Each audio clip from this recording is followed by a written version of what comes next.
Hello नमस्कार दोस्तों, बहुत स्वागत है आपका हमारे यूट्यूब चैनल लेटेस्ट पॉइंट पर। यह है परसेंटेज की पार्ट 3। अगर इससे पहले आपने पार्ट 1 और पार्ट 2 नहीं देखा है तो मैं आपको सजेस्ट करूंगा कि पहले आप जाकर पार्ट 1 और पार्ट 2 को देखिए। उसमें हमने परसेंटेज को बहुत ही अच्छी तरीके से समझाया है। उसके बाद आपको ये पार्ट 3 समझने में कोई भी प्रॉब्लम नहीं आने वाली। तो चलिए शुरू करते हैं पार्ट 3। पार्ट 2 में हमने लास्ट में कुछ सवाल करे थे, उससे ही हम कंटिन्यू रखते हैं।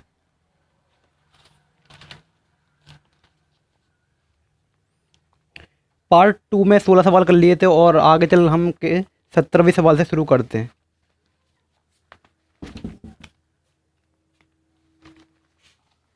सवाल नंबर 17 वहीं से लेते हैं जो जिस टाइप का सवाल सर पार्ट नंबर 2 में चल रहा था, उससे ही हम कंटिन्यू करते हैं। तो सवाल नंबर 17 में कहा गया है कि यदि किसी वस्तु की कीमत पहले 20% बढ़ाई जाती है, अगर 20% बढ़ाई जाती है तो 20% का मतलब होता है 1/5। तो 1/5 का मतलब क्या होगा? किसी वस्तु की कीमत प्रारंभ में 5 थी, जब 20% बढ़ाई जाएगी तो 5 से कितनी हो जाएगी? 6। फिर वस्तु की कीमत 10% घटाई गई। 10% का मतलब क्या होता है? 1/10। और 10% घटाई गई है तो इसका मतलब क्या करें? 10 से वस्तु की कीमत कर दी गई है 9। तो वस्तु के मूल पर क्या इफेक्ट पड़ेगा? यानी कि प्रारंभ में अगर वस्तु की कीमत 50 थी तो अब जाके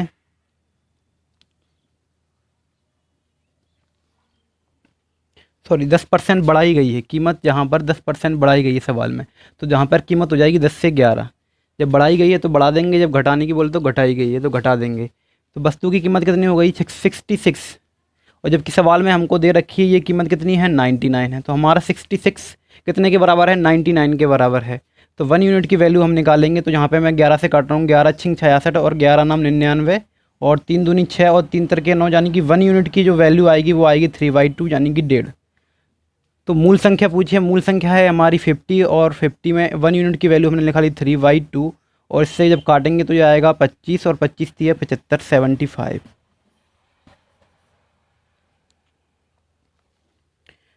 सवाल नंबर 18।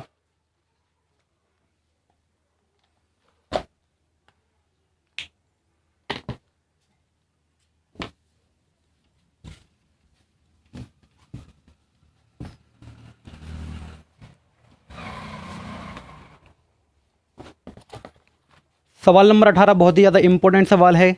इस प्रकार के सवाल कई बार डायरेक्टली पूछने को मिल जाते हैं। इस सवाल में आपसे पूछा गया है कि आपका कंसेप्ट डेवलप है कि नहीं। ये सिर्फ 8वीं और 10वीं और 12वीं क्लास की बातें हैं जो हमने 8वीं 10वीं में पढ़ा है, स्कूल टाइम में पढ़ा है। उसी प्रकार से ये सवाल को सॉल्व होगा।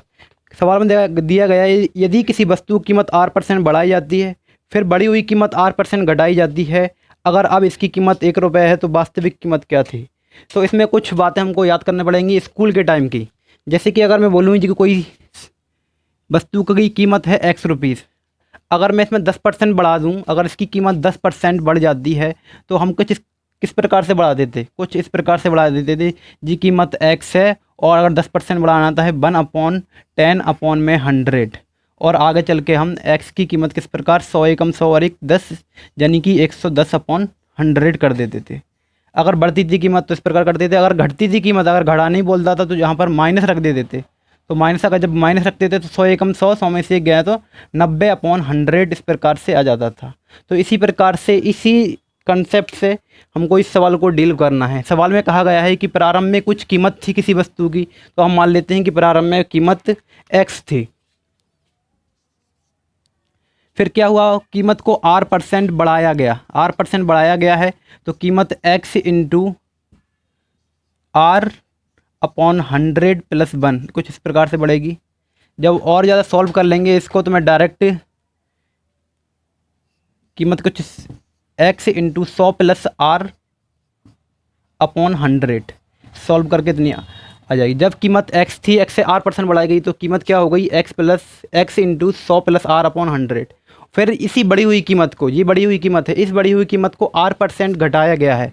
फिर क्या किया है? इस बढ़ी हुई कीमत को R% घटाया गया है। तो R% घटा देंगे। बढ़ी हुई कीमत क्या है आपकी? X 100 + R/100। तो घटी हुई कीमत क्या जाएगी आपकी? जब 100 से मल्टीप्लाई करेंगे तो 100, और अब माइनस का है, घटाई गई है तो 100 - के R/100। और इस सवाल में कहा गया है कि जब बढ़ी हुई कीमत को घटाई गई तो वास्तविक जो लास्ट में जो कीमत हमारी थी वह है 1 रुपया। तो बस इसको अब सॉल्व करना है। तो अब मैं सॉल्व कर रहा हूँ इधर को। 100 से 100 में मल्टीप्लाई करेंगे तो हो जाएगा 10,000, और आर का आर में करेंगे तो आर स्क्वायर, और नीचे जब 100 का 100 में होगा तो 100 में ही आएगा 10,000, और इक्वल में 1 है।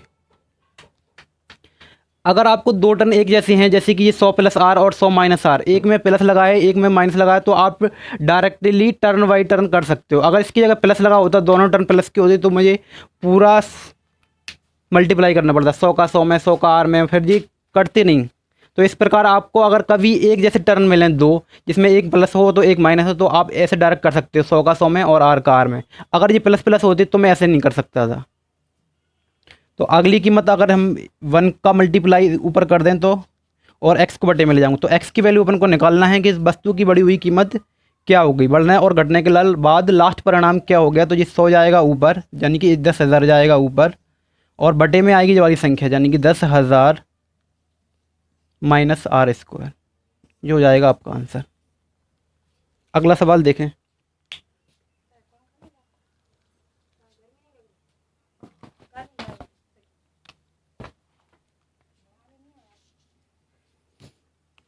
अगले सवाल में कहा गया है कि x का 15% y के 20% के समान हो तो x रेशियो y बताइए।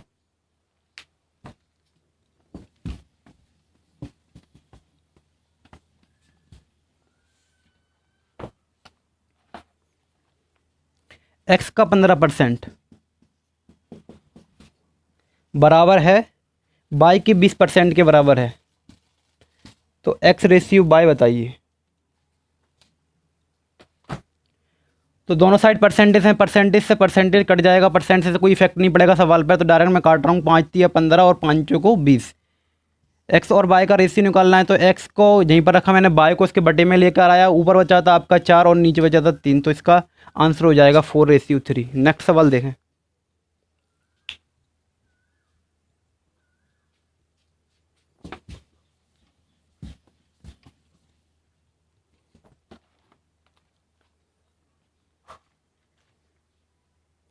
अगले सवाल में बताया गया है कि यदि p प्लस क्यू का 20% बराबर है p माइनस क्यू के 40% के, तो p और q की वैल्यू बताइए। p प्लस क्यू का 20% किसके बराबर है? p माइनस क्यू के 40% के बराबर है। तो p और q की रेशियो बताइए। p और q का रेशियो बताइए। दोनों साइड परसेंटेज हैं, तो परसेंट से कोई इफेक्ट नहीं पड़ेगा सवाल पे, तो काट रहा हूँ। 20 एकम 20 और 20 दूनी 40। एक का मल्टीप्लाई होएगा तो यहाँ पर आएगा p प्लस क्यू बराबर 2 का मल्टीप्लाई करेंगे p में, तो 2p माइनस के 2q। तो p को मैं इस साइड ले गया तो यहाँ पर हो जाएगा p, जी प्लस का तो साइड आएगा माइनस का, जी माइनस का इस साइड आएगा तो प्लस का, यहाँ पर हो जाएगा 3q। रेशियो चाहिए आपको p और q का, तो q को मैं नीचे ला रहा हूँ, p के p अपॉन q, और ये 3 यहीं पर आएगा, और बटे में कुछ नहीं है तो 1 मान लेंगे। तो p और q का रेशियो आ गया 3:1। ये आपका सवाल हो गया। नेक्स्ट सवाल देखें।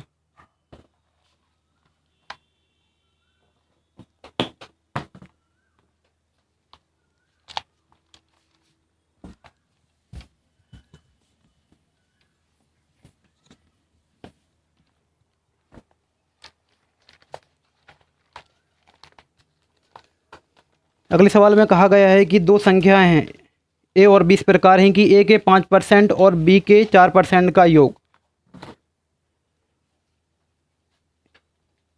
a के 6% और 8% के योग का 2/3 है। तो सवाल को पढ़ते जाएंगे और जैसा बोला गया है सवाल में उसी प्रकार से हम करते जाएंगे। ये लैंग्वेज वाले सवाल होते हैं, इनमें सिर्फ पढ़ते जाओ और सॉल्व करते जाओ।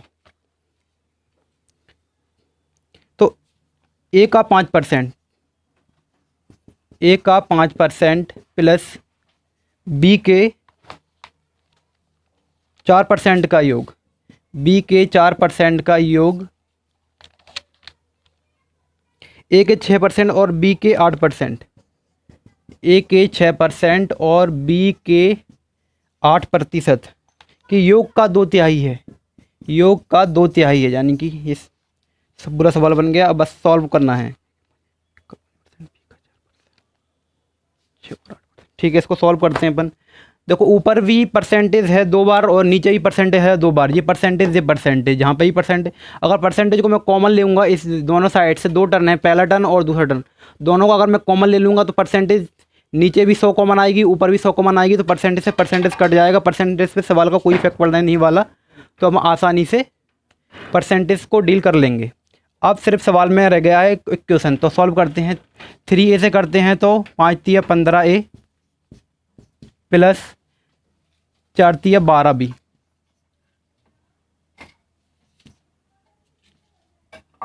6 दूनी 12a प्लस 8 दूनी 16b, 12a प्लस का इस साइड आएगा माइनस का, तो यहाँ पर जाएंगे 3a बराबर, जहाँ पर है 16b, यहाँ पर 12b प्लस के हैं, उस साइड माइनस हो जाएंगे तो ये माइनस को जाएंगे, तो इस साइड बच जाएगा आपका 4b। तो a रेशियो b को यहाँ लेकर आएंगे तो a रेशियो b आ जाएगा 4:3। नेक्स्ट सवाल देखें।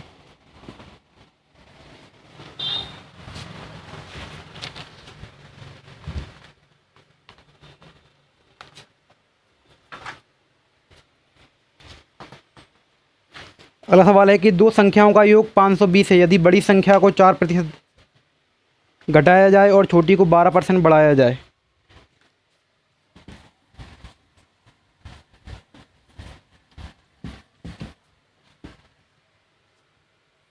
दो संख्या हैं जिनका योग कितना है 520 है, यानी दो संख्या मान लेता हूँ मैं a और b हैं, दोनों संख्या, उनका योग कितना है 520।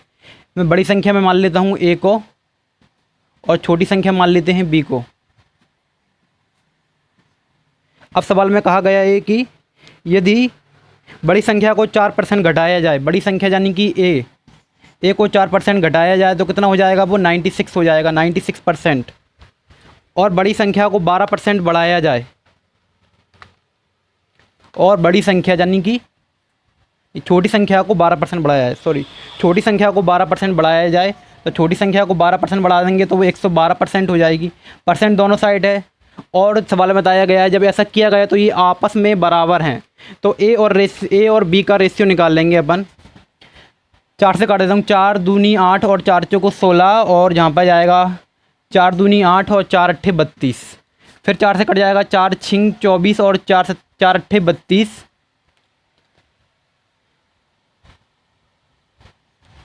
यहाँ पे 3 दूनी 6 और 4, तो a रेशियो b आ गया आपका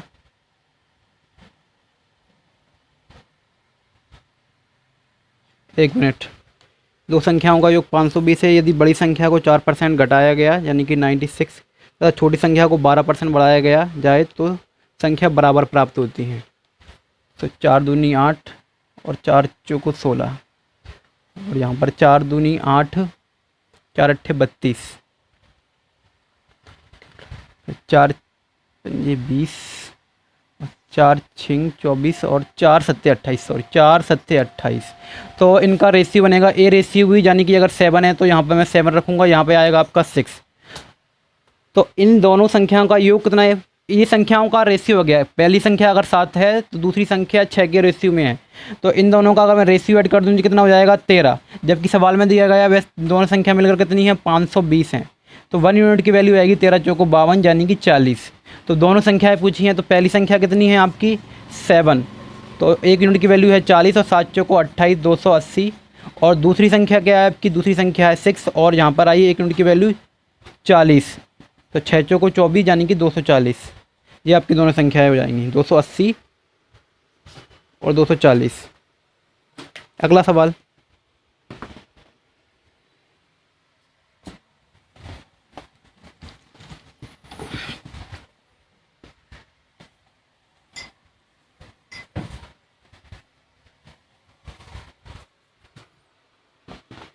अगले सवाल में बताया गया है कि दो संख्याएं 2 और 3 के अनुपात में हैं, दो संख्याएं 2:3 के अनुपात में हैं। यदि छोटी संख्या को में 20 जोड़ दिया जाए तो वह बड़ी संख्या के 10% और 25 के योग के बराबर हो जाती है। दो संख्याएं 2 और 3 के रेशियो में हैं। अगर एक बार बताओ, मैं रेशियो के अंदर ये 2 और 3 लिखा है रेशियो में, अगर मैं दोनों साइड अगर एक जीरो बढ़ा दूँ तो कोई आपको आपत्ति नहीं होना चाहिए, क्योंकि रेशियो का ये नियम है, अगर आप जो कुछ भी ऑपरेशन कर रहे हैं तो वो दोनों टर्म के साथ होना चाहिए। अगर मैं यहाँ से 4 से मल्टीप्लाई कर दूँ तो आपको यहाँ से भी 4 से मल्टीप्लाई करना पड़ेगा, तो संख्या पर कोई इफेक्ट नहीं पड़ेगा। अगर मैं यहाँ पर 2 से भाग दे दूँ तो आपको यहाँ पर भी 2 से भाग देना पड़ेगा, तो संख्या पर कोई इफेक्ट नहीं पड़ेगा। यानी कि रेशियो में आप चाहो तो कुछ भी गुणा कर सकते हो, भाग कर सकते हो, लेकिन शर्त ये है कि आपको दोनों टर्म में करना पड़ेगा। तो इस सवाल में जैसे कि संख्याओं का अनुपात दे रखा था 2:3 के अनुपात में संख्याएँ हैं, 2:3 के अनुपात में संख्याएँ हैं। तो मैंने क्या कर लिया, यहाँ पर एक ज़ीरो और यहाँ पर भी एक ज़ीरो मैंने मान लिया। क्यों मान लिया? क्योंकि अभी 10% संख्या को बढ़ाना पड़ेगा, 20% बढ़ाना पड़ेगा, तो 2 का 10% और 20% निकालेंगे तो वो फ्रैक्शन में आएगा, यानी कि पॉइंट में वैल्यू आएगी। तो पॉइंट में वैल्यू ना आए इस कारण हमने दोनों साइड एक ज़ीरो और एक ज़ीरो बढ़ा दिया है। तो अब देखिए सवाल को, यदि छोटी संख्या के 20% में 20 जोड़ दिया जाए, छोटी संख्या आपकी 20 है, अगर इसका 20% निकालेंगे तो कैसे बताया था मैंने, इसका 10% 2 है, तो इसका 20% कितना होगा, यहाँ पर x मान लेते हैं, इसका 20% कितना होगा, 10% 2 है, तो उसका 2 गुना 2 दूनी 4, यानी कि 4x।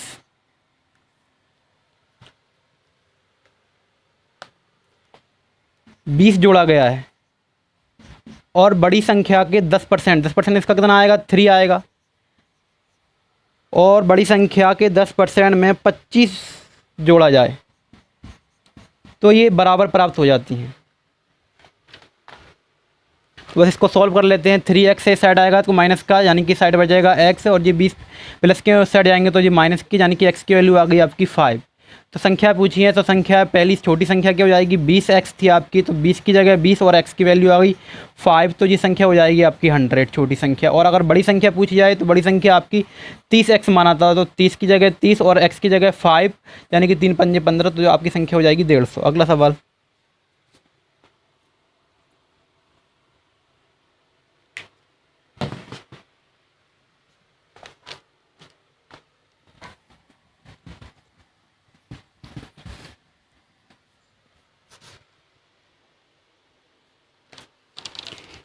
एक व्यक्ति ने किसी संख्या को 3/5 की जगह 7/4 से गुणा कर दिया, तो प्रतिशत में क्या परिवर्तन होगा। ये कोई संख्या थी x, एक व्यक्ति ने उसको कितने से गुणा करना था, 3/5 से गुणा करना था जी x को, लेकिन उसने गलती से क्या किया, 7/4 से मल्टीप्लाई कर दिया, तो संख्या पर क्या इफेक्ट पड़ा होगा। तो देखिए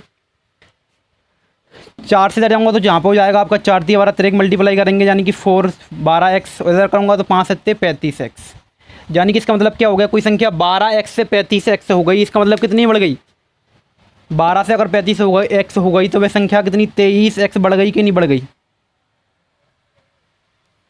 तो परसेंटेज में कितनी बड़ी होगी ये संख्या, देखते हैं। जो 23 बड़ी है कितने पर, 12 पर, तो 100 पर कितनी बड़ी होगी, तो 4 3 12 और 25 चौको 100, 23 बड़ी है, 23 × 25 करेंगे, जब 25 का वर्ग होता है 625, 625 में से 25 दूनी 50 जाएंगे तो आएगा 575।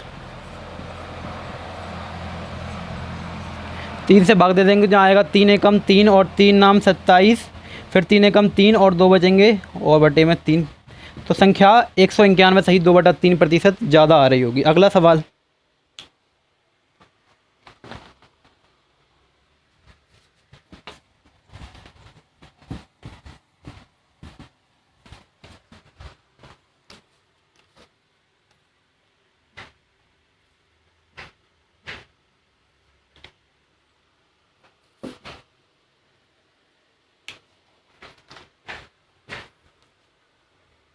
अगले सवाल में कहा गया है कि एक विद्यार्थी ने एक संख्या को 5/3 के स्थान पर 3/5 से गुणा कर दिया, तो कितने प्रतिशत की त्रुटि हुई। यानी कि वही सवाल है, एक संख्या थी, उसको गुणा कितने से करना था, उसको गुणा करना था 5/3 से, लेकिन गलती से उसने क्या किया, वह संख्या में उसकी उल्टी 3/5 से मल्टीप्लाई कर दिया, तो संख्या पर क्या इफेक्ट पड़ेगा। तो वही तरह मल्टीप्लाई करेंगे तो यहाँ पर हो जाएगा आपका 25x और उस साइड हो जाएगा आपका 3 तिरके 9x, यानी कि संख्या 25 आना थी, लेकिन आई कितनी 9x आई होगी, तो कितने की कमी हो गई, तो ये कमी हो गई 9 और 1 10 16 की कमी हो गई।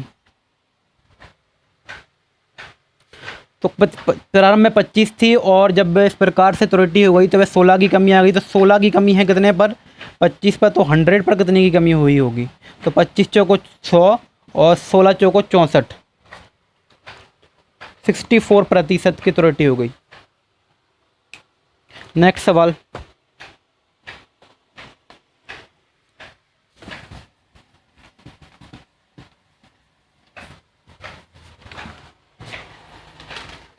अगले सवाल में कहा गया है कि दो संख्याएं तीसरी संख्या से क्रमशः 20% और 50% ज़्यादा हैं, तो पहली संख्या दूसरी का कितना प्रतिशत है?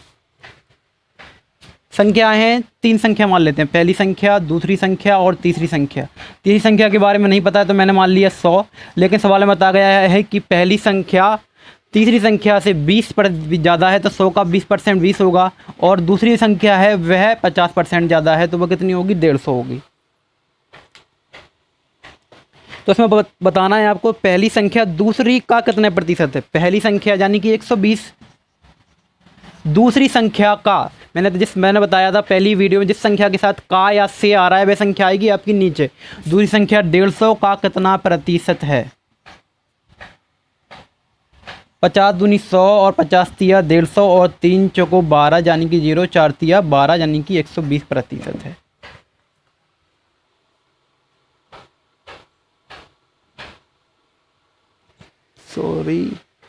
सॉरी 4 दूनी 8, 80% है।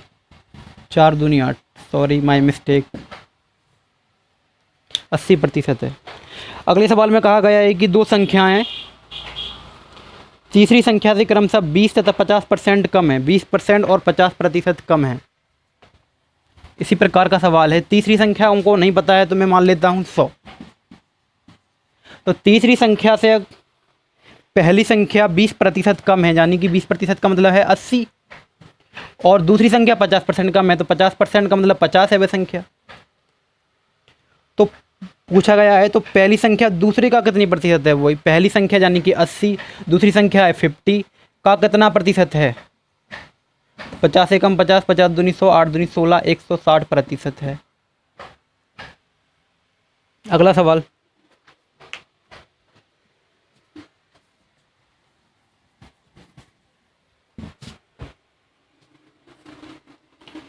यदि राम की आय श्याम की आय से 30% कम है तो श्याम की आय राम की आय से कितनी बदे? राम की आय श्याम की आय से 30% कम है। यह है राम और यह है श्याम। अगर श्याम की आय 100% है तो इसकी 30% कम यानी कि 70 होगी। राम की आय श्याम की आय से 30% कम है तो श्याम की आय राम की आय से कितनी अधिक है? तो अगर इसको आप छोटा करना चाहे छोटा भी कर सकते हो, तो यहाँ पे जाएगा 7, यहाँ पर 3, तो कितनी अधिक है? देखिए 3 अधिक है। सवाल में बताना है आपको, तो श्याम की आय राम की आय से कितनी अधिक है? तो श्याम की आय राम की आय से तो 3 अधिक है। किसकी आय से? राम की आय से। तो 100 पर कितनी होगी? तो यहाँ पर आएगा 300, 300/7। या आप लगा सकते हो कि 1/7 का मतलब होता है 14, और 14 का 3% आ जाएगा तो ये आ जाएगा 42। इसको सॉल्व करोगे तो यहाँ पे आएगा 42 सही 6/7%।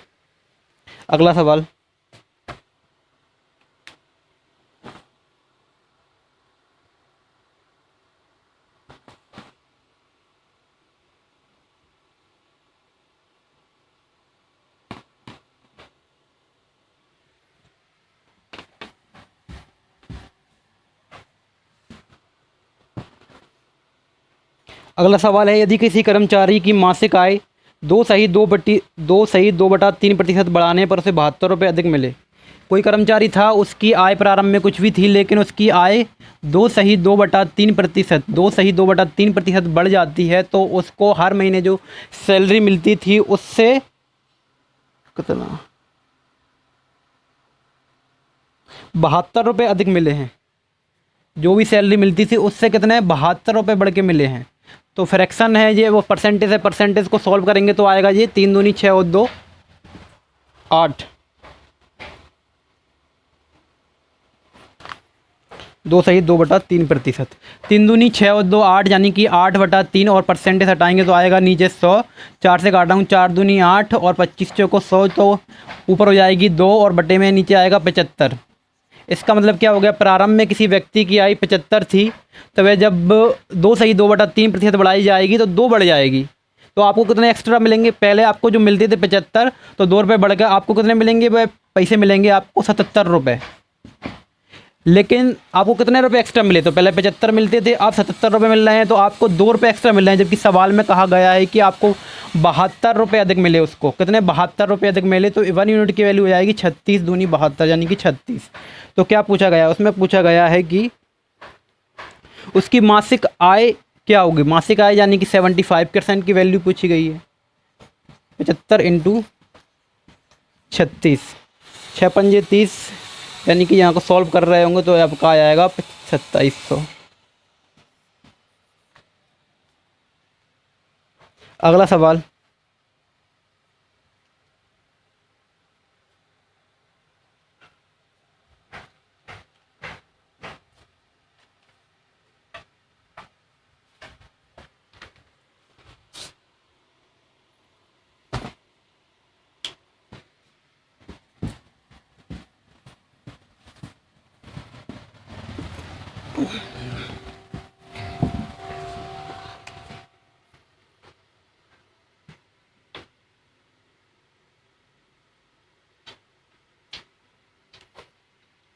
अगले सवाल में कहा गया है कि एक व्यक्ति अपनी आय का 75% खर्च करता है। यदि उसकी आय 20% बढ़ जाती है तो उसका खर्च भी 6 सही 2/3% बढ़ जाता है, तो उसकी बचत में कितनी प्रतिशत वृद्धि हुई होगी। तो इसमें 2 स्थितियां बताई गई हैं, पहले की स्थिति और अब की स्थिति। तो पहले क्या था, व्यक्ति की कुछ इनकम थी, मान लेते 100 थी, उसमें से वह क्या करता था 75% एक्सपेंडिचर यानी कि ख़त्म करता था, 75 रुपये खर्च कर देता था। तो सेविंग कितनी की करता होगा, तो सेविंग करता था 25 की। लेकिन अब क्या किया उसने, उसकी आय में वृद्धि हो गई, यानी कि उसकी आय 20% बढ़ गई। पहले 100 थी, अगर 20% बढ़ाएंगे तो आज उसकी आय कितनी हो गई, 20% हो गई। तो उसने क्या किया, अपना खर्च 6 सही 2/3%, 6 सही 2/3% क्या कर दिया, बढ़ा दिया। तो 6 सही 2/3% का मतलब क्या होता है, 20/3 सॉल्व करेंगे तो आएगा यहाँ पर आपका 20 से कम 20 2500, यानी कि 1/15। तो 75 का 1/15 कितना होगा, 75 का आप 1/15 निकालोगे तो 15 5 75 आ जाएगा आपका। यानी कि पहले खर्चा अगर 75 था तो आज खर्चा 5 रुपये और बढ़ा दिया, यानी कि अब खर्चा कितने कर रहा है, वो 80 रुपये खर्चा कर रहा है। तो 120 कमाता था, आज 80 रुपये खत्म हो रहे हैं, तो कितने रुपए की बचत हो रही है, 40 रुपये की। तो पहले सेविंग कितनी की थी, 25 की, आज सेविंग कितनी है, 40 की। तो सेविंग में क्या हो गई, वृद्धि हो गई। कितनी बढ़ गई सेविंग,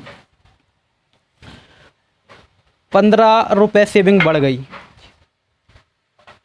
कितने पर, 25 पर। तो 100 पर कितनी प्रतिशत बढ़ी होगी, वो 15 चौको 60, तो 60% सेविंग में वृद्धि हो गई। अगला सवाल,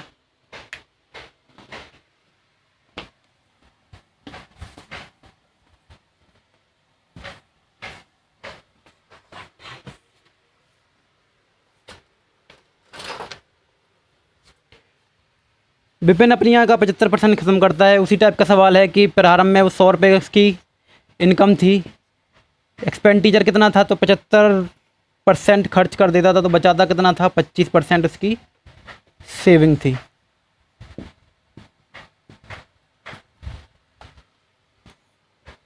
लेकिन अब क्या किया, उसकी आय 40% बढ़ जाती है, यानी कि एक आय हो गई है अब की इसकी 140, तो वह अपना खर्च भी 36% बढ़ा देता है। तो उसने अपनी खर्च को भी क्या कर दिया, 36% बढ़ा दिया। 36% का मतलब होता है 36%। 36% को आप सॉल्व करोगे तो यहाँ पर 4 से कट जाएगा, 4 नाम 36 और नीचे कटेगा 25, तो उसका मतलब होता है 9/25। 36% का मतलब होता है 9/25। और जब 75 का 9/25 बढ़ाओगे तो 25 या 75, यानी कि 9, इस प्रकार से 75 का 9/25 बढ़ाओगे तो 25 या 75, यानी कि 27 रुपये बढ़ जाएगी। तो खर्चा पहले 75 रुपये करता था, अब 9 27 रुपये और ज़्यादा करेगा, तो 75 + 27,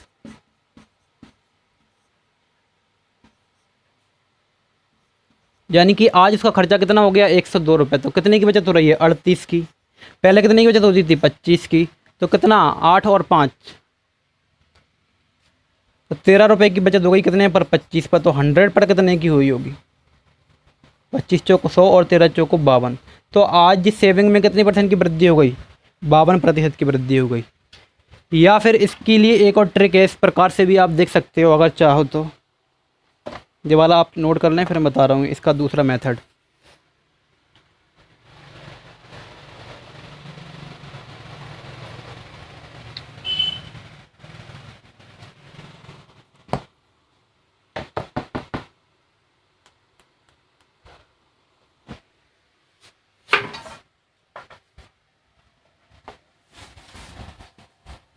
दूसरा मेथड है एलिगेशन से।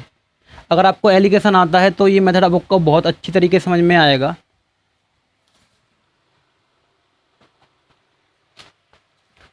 तो इसमें आपको चाहिए एक्सपेंडिचर और सेविंग का रेशियो। तो सवाल में बताया गया कि 75% खर्च करता है, 75% खर्च करता है, तो सेविंग कितने की है 25 की। तो रेशियो मिल गया 25 एकम 25 और 25 थी 75, यानी कि आपको रेशियो कितना मिल गया 3:1। ठीक है। अब क्या गया, उसकी आय 40% बढ़ जाती है, तो आपको 40% रखना है बीच में, क्योंकि आय का मतलब क्या होता है, आय होती है एक्सपेंडिचर और सेविंग का एवरेज। तो मैंने आय जो बढ़ी थी वो रख दी आपकी बीच में। तो वह अपने खर्च को भी 36% बढ़ा देता है, तो खर्च भी इसका कितना बढ़ता है 36% बढ़ जाता है। जहाँ पर आएगा आपका एक्सपेंडिचर यानी कि खर्चा, और जहाँ पर आएगी आपकी सेविंग निकल के। सेविंग में क्या इफेक्ट पड़ा, 36 में से 40 जाएंगे, जहाँ माइनस करेंगे तो कितना आएगा 4 आएगा। तो 1 बराबर कितना है हमारा, 1 यूनिट बराबर है 4 के, तो 3 यूनिट बराबर कितने की हो जाएगी 12 के। तो जब एक साइड आपने अगर जोड़ा है तो एक साइड क्या होता है घटाते हैं। अगर यहाँ पे आपने घटाया है 36 में से 40 जाएंगे तो 4 बटेंगे, जहाँ पर आपको क्या करना पड़ेगा जोड़ना पड़ेगा। तो यहाँ पर जोड़ के कितनी आ जाएगी 40 और 2 52। तो यहाँ पर भी आप बड़े आसानी से निकाल सकते थे 52%। नेक्स्ट सवाल, ये ट्रिक आपको 2 से 3 बार और सवालों में भी अप्लाई करना पड़ेगी, उसके बाद आपको बहुत अच्छी तरीके से आने लगेगी। इसमें मेन मकसद होता है एक्सपेंडिचर और सेविंग का आपको रेशियो चाहिए, उसके बाद ये सब बड़ी आसानी से हो जाती है।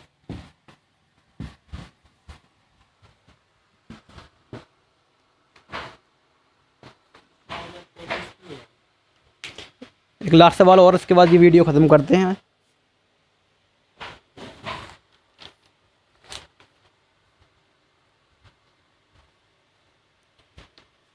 सवाल नंबर नेक्स्ट, इसमें कहा गया है कि एक कर्मचारी थी जिसके 2015 में 36 से 60 रुपये वेतन प्राप्त करता था। यह उसके 2014 के वेतन से 20% अधिक है, तो 2014 में उसका वेतन क्या था। 20% अधिक है, ये एक कर्मचारी था 2014 में उसकी कुछ सैलरी होगी और 2015 में उसकी सैलरी कुछ बढ़ गई। कितनी बढ़ गई, तो उसमें बताया गया है कि सैलरी उसकी 20% बढ़ गई। 20% का मतलब क्या होता है 1/5। अगर उसकी सैलरी 2014 में 5 रुपये थी तो 2015 में बढ़ कर के कितनी हो गई 6 रुपये हो गई। लेकिन हमें बताया गया है कि 2015 में वह 6 रुपये नहीं 3660 रुपये प्राप्त करता है, यानी कि 3660 रुपये प्राप्त करता है। हमारे हिसाब से 6% इसके हिसाब से 6 रुपये मिल रहे हैं उसको, जबकि सवाल में कहा गया है कि 36 से 60 रुपये, तो 1 यूनिट की वैल्यू अपन को मिल जाएगी छकनक 36 और 6 एकम 6 और 610।